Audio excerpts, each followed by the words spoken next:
사제용전 24권입니다. 이 영상을 보시면 위장의 달인이 되실 수 있습니다. 구천인이 나타났습니다. 그런데 곽정과 황룡을 보고는 바로 내빼는 거였습니다. 궁금한 건 못 참는 황룡이었습니다. 즉시 구천인을 쫓아가 보았습니다. 황룡이 어찌나 빨리 달려갔는지 곽정조차도 쫓아가지 못할 정도였습니다. 다행히 황룡은 구천인을 놓치지 않을 수 있었습니다. 구천인을 쫓기는 했지만 이렇게 숨어서 지켜볼 수밖에 없었습니다. 어찌 구천인이 보여준 무공은 곽종조차도 상대가 안 될 정도로 엄청난 괴력이었기 때문이었습니다. 구천인도 황룡이 쫓아오는 것을 알고는 일단 숨어서 동량을 살폈습니다. 이 정도면 완벽히 숨었다고 생각한 황룡과 구천인이었습니다. 이들은 뒷걸음질 치면서 점점 가까워지고 있었고 이제 바로 코앞까지 다가온 이들이었습니다. 고개를 돌리는 순간 귀신을 본 것 마냥 개깜놀하고 말았습니다. 이렇게 말이죠.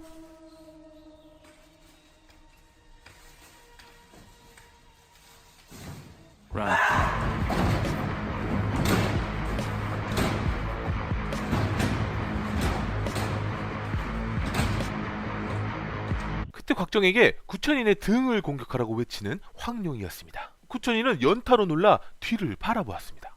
하지만 곽정은 없었습니다. 그리고 손살같이 날아드는 황룡의 타구봉이었습니다. 아무리 타구봉법이 절묘하다고 해도 구천인 같은 고수에겐 잘 통하고 있었습니다. 결국 나가떨어지는 구천인이었습니다. 아무래도 이상했습니다. 어제와는 너무 다른 구천인이었으니까요. 또 몰래카메라를 찍는 건가요? 이번엔 구천인이 자꾸 쫓아오면 바지를 벗겠다며 실제로 바지를 내리고 있었습니다. 아무리 순수한 황룡이라도 바지 안에 무엇이 들었는지는 알고 있었습니다. 후속편의 황룡이었으면 어머 귀엽네 우쭈쭈 했겠지만 지금의 황룡은 저질이야 하며 도망갈 수밖에 없었습니다. 그때였습니다. 구천인의 우쭈쭈 신공이 통할 리 없는 곽정이 나타났습니다. 구천인은 몰래카메라겠지 했습니다. 하지만 리얼이라는 것을 알아챘을 땐 이미 곽정의 심우한 장력이 날아오고 있었습니다. 장력에 맞지는 않았지만 뒤로 크게 낮아빠져 일어날 기운도 없었습니다. 그러면서 하는 말이 배탈이 나서 지금은 상대할 수 없으니 7일 뒤에 철장산으로 자신을 찾아오면 상대를 해주겠다고 했습니다. 구천이는 철장방에 방주였으니까요. 친절히 철장산으로 오는 길을 안내해 주기까지 했습니다. 서쪽을 따라오면 손가락 모양의 봉우리산이 있다고 말이죠. 그렇게 우선 약속을 하고 구천인을 보내주었습니다. 곽정 황룡은 구천인의 실력이 너무나 오락가락하자 갈피를 못 잡고 있었습니다. 그나저나 황룡은 악비의 무목유서가 5개의 봉우리에 있다는 단서를 들은 적이 있었습니다. 구천인과 원수지간도 아니었고 약속을 지킬 필요도 없었지만 무목유서를 찾기 위해 철장산으로 행선지를 정하는 이들이었습니다. 김영소설 내내 주인공이 모두 황룡이었다면 모든 무공비포서를 쉽게 수집했을 것이고 인물 간의 갈등도 쉽게 해결했을 거였습니다. 그래서 그랬는지 황룡은 다음 편부터는 조연으로 캐스팅됩니다. 오랜만에 등장하는 전진교 도사들이었습니다. 일전에 구영봉한테 맞아 죽은 전진칠자의 장례식을 하고 있었습니다. 버럭구척이가 도화도로 찾아가 황약사에게 복수를 하자고 소리쳤습니다. 전진칠자들은 멀쩡히 살아있는 주백통과 곽정이 황약사한테 죽은 줄 알고 있었고 구영봉한테 죽은 전진칠자도 황약사의 사주로 죽은 줄 알고 있었습니다. 여기에 황룡이 있었다면 스토리 자체가 진행이 안 되는 거였습니다. 하여 김영 선생님께서는 이번 편에서 황룡을 없애버릴 작정을 하시니 결국 전진기 도사들은 내일 당장 도화도로 가서 황약사에게 복수를 하자고 했습니다. 한편 황약사는 도화도의 바보소녀를 데려와 제자로 삼고 글과 무예를 가르치고 있었습니다. 진짜 백이 바보소녀는 글을 써보라고 하면 그림을 그리는 영재였습니다. 황약사는 바보소녀의 그림을 보고는 발로 그렸다고 확신을 했습니다. 하지만 웬일인지 분노하지 않고 따뜻한 마음으로 바보소녀를 대해주었습니다. 참고로 후속편에서 바보소녀는 무공은 많이 상승되었지만 여전히 그림밖에 못 그렸습니다. 팔로 말이죠. 개방에서 철장방으로 도망쳐온 양강과 모겸자였습니다. 땀이 많은 모겸자에게 이젠 양강이 더 적극적으로 다가서고 있었습니다. 어찌됐든 땀도 액체였으니까요. 모겸자는 그동안 달아오르려면 부모님의 원수부터 갚아야 한다며 고개를 숙이도록 만들곤 했습니다. 하지만 오늘 밤은 특효약이 있었으니 곽정과 황룡도 소옥마를 타고 오니 3일 만에 철장산에 도착할 수 있었습니다. 하여 오늘 밤 숨어들어 무목요소를 찾아보기로 했습니다. 밤이 되자 모겸자는 낮에 양강에게 핀잔을 준 것이 미안해서 양강에게 사과하려고 갔습니다. 그런데 방 안에서 양강과 구천인이 대화를 하고 있었습니다. 구천이는 양강에게 특효약을 하나 꺼내주며 이것만 있으면 꼭 성공할 거라고 장담까지 했습니다. 보통 특효약 중에 가장 무난한 게 술인지라 저 역시 술을 이용해 보았습니다. 하지만 다음날 일어나 보면 항상 혼자였습니다. 그리고 제 지갑에는 돈이 하나도 없었고 말이죠. 구천이는 미리 축하드린다며 밖으로 나갔습니다. 양강도 굉장히 신나 있었습니다. 그러나 목염자가 밖에서 모두 듣고 있었으니 그때였습니다. 목염자가 양강의 문 앞에 나타났습니다. 양강은 태연히 목염자에게 어서 들어오라고 했습니다. 하지만 양강의 대가리는 비상했습니다. 특효약을 바닥에 내던져 깨트리며 말했습니다. 구천인이 특효약을 주며 글쎄 이 특효약을 누이한테 먹이면 내 소원을 이룰 수 있을 거라고 했다고 했습니다. 그러면서 난 누이를 존중하는데 어찌 비겁하게 속일 수 있겠냐고도 말했습니다. 그러더니 깨진 병 조각을 주어 손목에 갖다 대며 난 누이를 진심으로 좋아할 뿐이지 불순한 생각을 품었다면 이 자리에서 피를 쏟고 죽겠다고 했습니다. 걸려 들었어 하는 양강이었습니다. 목임자는 양강에게 달려한 게와 오빠를 믿지 못한 자신이 나빴다고 말했습니다. 그렇게 서로의 인중을 맞대고 마는 그들이었습니다. 인중으로 끝낼 수 없었는지 대뜸 나와 결혼해주겠어 라고 하는 양강이었습니다. 우리는 어디까지나 양강이 주인공이니까 응원하는 것 뿐이었습니다. 그나저나 야 염자야 빨리 대답 좀 해줄래? 안 되겠습니다. 여기서 잠시 쉬어가겠습니다.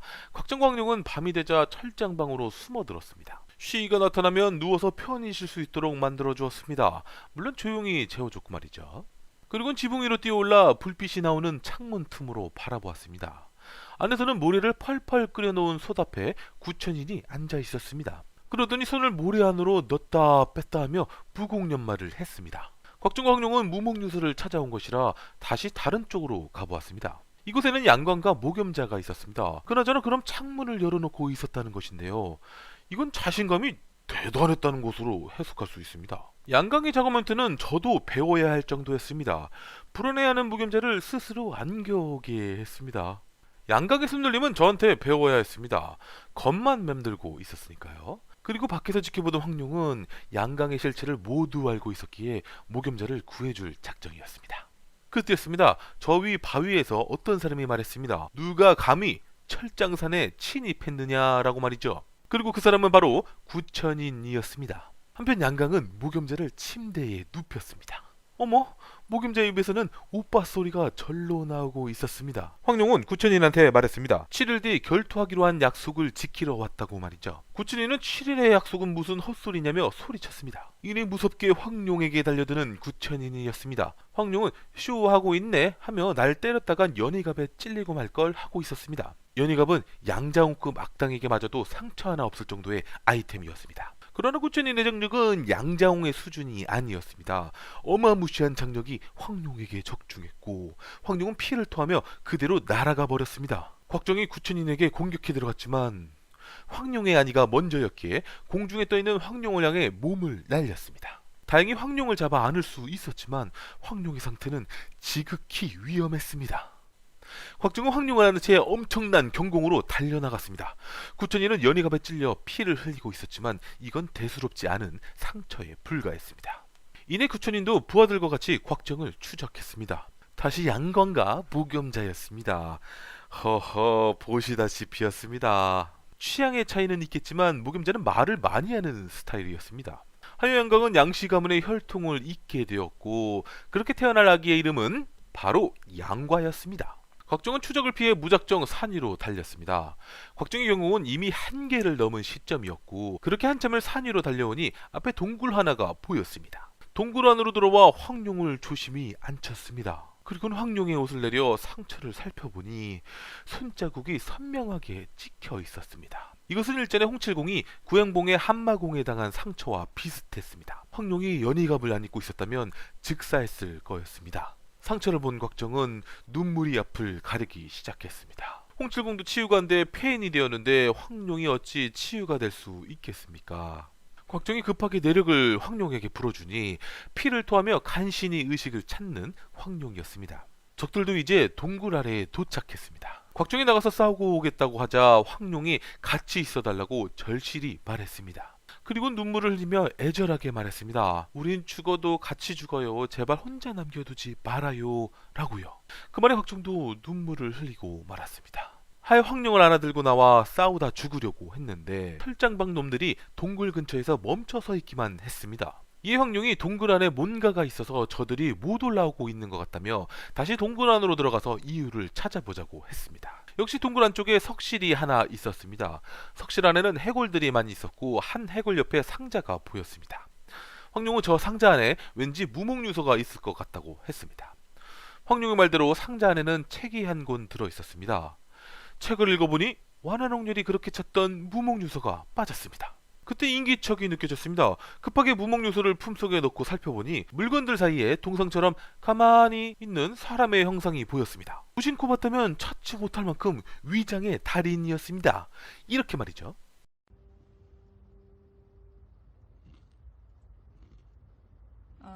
뭐야? 언제부터 거기 있었어? 1시간 전. 1시간 전? 어이가 없다. 위장의 달인은 구천인이었습니다. 너무나 갑작스럽게 나타났기에 곽정과 황룡은 몹시 당황했습니다. 일단 선제 공격을 날려야 했던 곽정이었습니다. 그런데 너무 쉽게 제압당하고는 혈도까지 짚혀버렸습니다. 아무튼 구천인을 인질로 삼아 산 아래까지 내려가 보려고 했습니다. 그런데 구천인은 소용없을 거라며 밖에 나가보면 알 거라고 했습니다. 구천인 말대로 밖에 나와보니 이게 뭐하냐? 또 다른 구천인이 무섭게 올려다보고 있었습니다. 다시 동굴로 돌아온 곽정은 아직도 영문을 몰랐습니다. 하여 황룡이 설명해 주었습니다. 구천인은 쌍둥이라고 말이죠. 알고 보니 어릴 적에 철장방의 전 방주를 구해준 적이 있었는데 전 방주가 죽기 전에 한 명한테만 무공을 전수해 주었던 것이었습니다. 그리하여 무공을 전수받은 구천인은 철장방의 방주가 되어 철장수상표라는 별칭과 함께 명성을 떨쳤습니다. 무공은 5절보다 100인력 낮은 500인력이었습니다. 무공을 전수받지 못한 구천인은 이름이 구천장이었고 그동안 사기를 치면서 지냈던 것이었습니다. 곽정이 위협하자 계속 술술 불었습니다.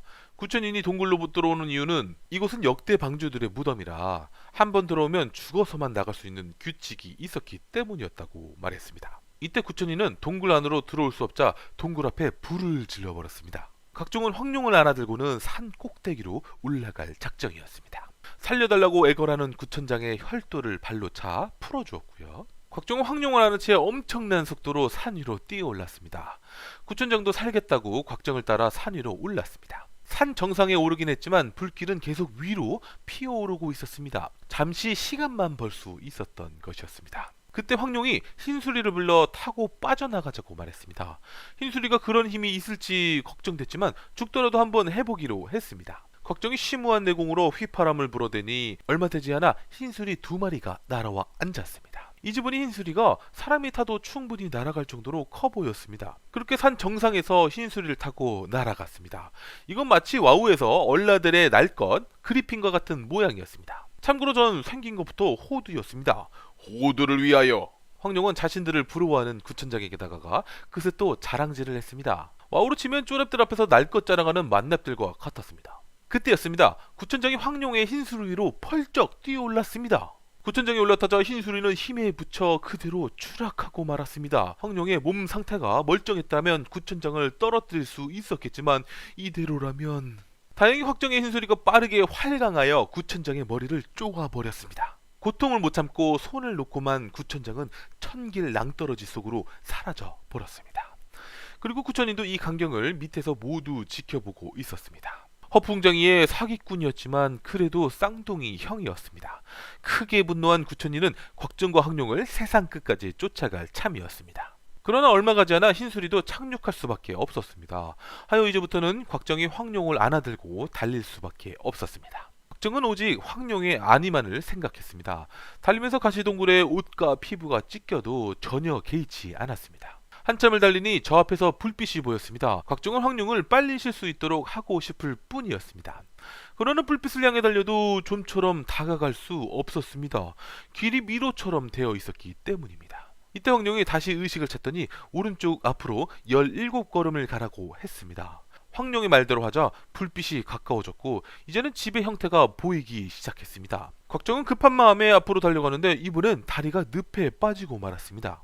곽정의 무공이 높아서 늪에서 빠져나올 수 있었습니다. 곽정은 집안의 사람에게 외쳤습니다. 사람이 다쳤으니 들어가게 해달라고 말이죠. 집안에서 대꾸하는 소리가 들려왔습니다.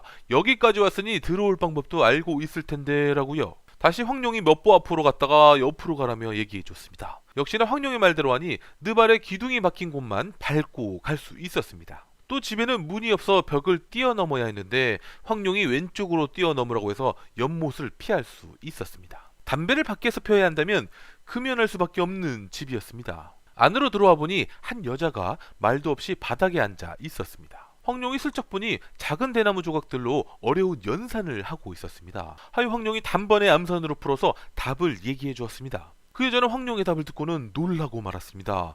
몇 달 동안 풀지 못했던 연산을 단번에 풀어버렸으니까요. 그나저나 황룡은 이쯤 되면 천재소년 2기급이었습니다. 그제서야 고개를 돌려 곽정과 황룡을 바라보는 여자였습니다. 그런데 여자의 얼굴은 눈 위쪽은 하얀 백발에 이마에 주름이 진 노인이었고 눈 아래쪽은 젊은 여자의 모습이었습니다. 이렇게 사조용전 24권이 끝났습니다. 그나저나 이런 우주급 소설을 쓰신 김용 선생님은 이쯤 되면 외계소년 위제트급이었습니다.